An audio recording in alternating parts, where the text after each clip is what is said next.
sudah Handika. Kami dari mahasiswa Universitas Muslim Nusantara Awasria Ingin mewawancarai tentang pemasaran budidaya jamu. Nah, maka dari itu kita akan mewawancari Pak Hartopo tentang pemasaran di seputar Oke, jamu baiklah, tiram kami di ini. sini sekarang sudah bersama Bapak Sutopo, Pak. Hartopo. Oh, Bapak Hartopo selaku pelaku usaha budidaya jamur tiram. Kami di sini ingin menanyai tentang pemasaran jamur tiram ini, Pak. Kalau Bapak ini kan di sini gimana, Pak, cara memasarkan jamur tiram ini? Setelah pasca panen, kami pemanenannya biasanya panen pagi itu kami jual langsung, karena biasa konsumen kan maunya sifatnya jamur ini masih yang fresh ya, masih segar. Jadi kita kemasin dalam bentuk curah, kemasan 1 kilo 1 kilo. Jadi pedagang kita ada 4 jenis. Pertama yang lewat agen ya, agen itu pengumpul jamur yang biasanya dia jual lagi ke tukang tahu keliling. Dia ngambil dari sini kemasan 1 kilo, kemudian dia kemasin ukuran 1 on 1 on. Yang dari sini 1 kilo harga 18.000, mereka jual kemasan 1 on itu di harga 2.500. Kemasan 1 on 1 on. Jadi ada margin kurang lebih 7.000 ya dalam 1 kilo jamur. Nah, itu yang satu, itu lewat agen. Agennya itu untuk tukang tahu. Terus ada juga yang kedua, pedagang saya yang jual jamu goreng, jamu crispy, itu di sekolahan. Tapi kemarin ini kan sempat ada Covid, jadi mereka tidak jual.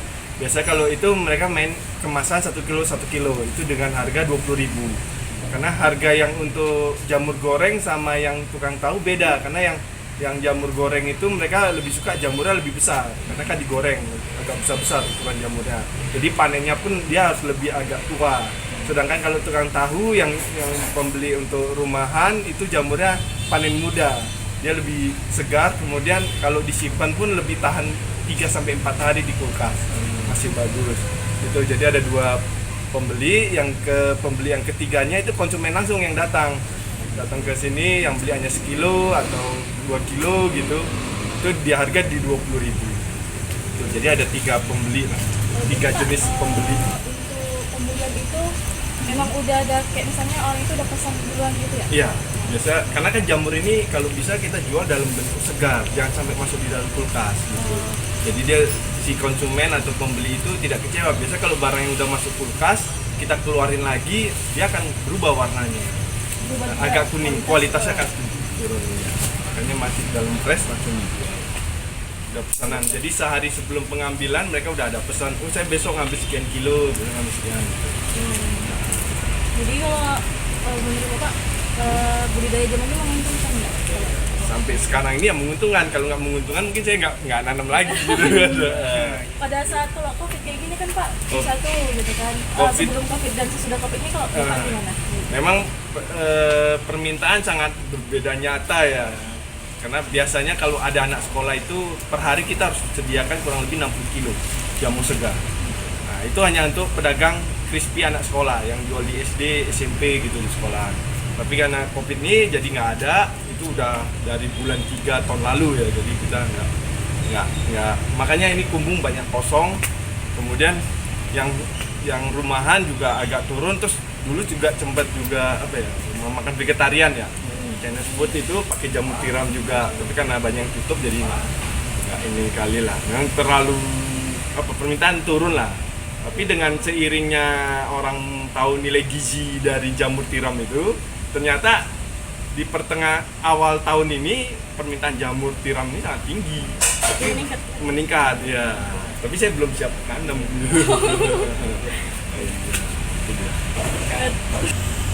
Jadi saya juga mau bertanya nih Pak, untuk harga bibitnya jamur ini dijual berapa Pak? Nah, kalau backlog yang tinggal siap tumbuh ini, satu backlognya ini 2.500. Nah, dari satu backlog ini dia bisa panen kurang lebih 3 kali petik.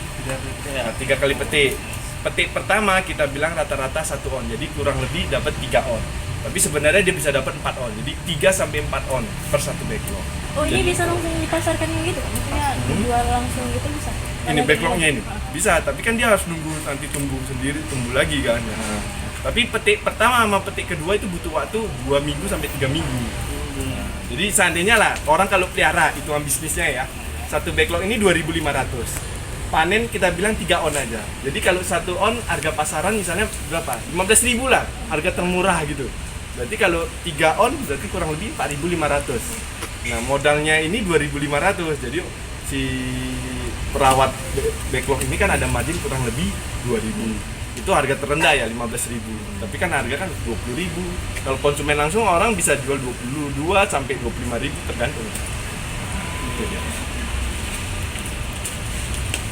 Jadi kan setelah saya bertanya-tanya untuk harga juga, strategi pemasaran jamur tiram ini bagaimana gitu di pemasarannya? Nah, kalau strategi yang saya gunakan, kalau bisa kita menjaga konsumen sama pelanggan ya.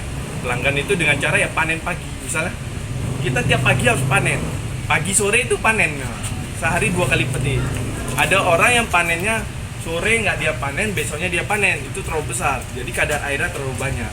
Jadi kalau bisa panen jamur itu dalam bentuk agak kering gitu. Jadi petiknya kering. Jadi nggak terlalu basah gitu. Jadi lebih awet kualitas jamurnya. Ini agak susah ya Pak, karena nggak ada ini ya. Nah, contohnya ini karena baru memutih, berarti ini kurang lebih butuh waktu 2 minggu sampai 3 minggu baru tumbuh. Gitu ya. Iya. 3. Ya, untuk ciri-ciri jamur ini biasanya kan ada yang sudah bisa di pasirkan ya Pak ya? Pasarkan. Pasarkan. Itu ciri-cirinya biasa kayak mana? Kalau ciri-cirinya dia harus tudungnya agak besar gitu ya. Besar terus dia tidak pecah gitu, masih muda. Ini pas contohnya pun kami nggak ada gitu.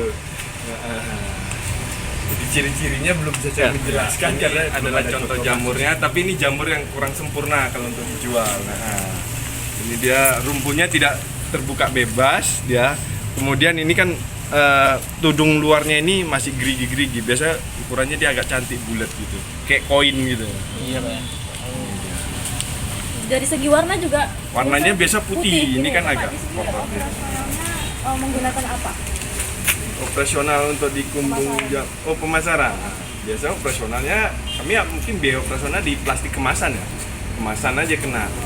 Kemudian kalau operasional untuk jual keluar mereka udah pada datang sendiri semua. Nggak ngirim keluarga. Orang udah konsumen udah pada datang sendiri, agen pada datang sendiri. Biasa saya pakai marketplace lah, jual dari marketplace itu kan, jual online ya. Jadi Pak, apa saja produk yang sudah Bapak hasilkan dari jamur tiram ini Pak? Kalau produksi kalau masih jualan sih ya palingnya sate ya, sate jamur, terus jual tongseng jamur crispy gitu. Produknya. Karena ini kita belum bikin produk yang udah jadi ya, masih banyak di bibit, kultur murni, bibit, terus backlog. Nah, ini masih di perawatan jamur segar. Nah, jadi produknya masih keluar ya jamur segar lah kalau udah panen ini.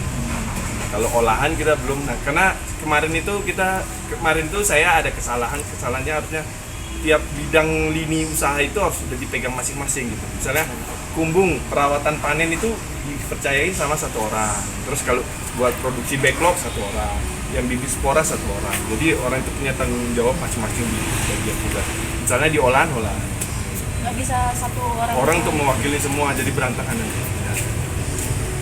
Dan ini pun ke depannya kami mungkin dalam 2 bulan ini ada rencana konsepnya seperti ekowisata ya.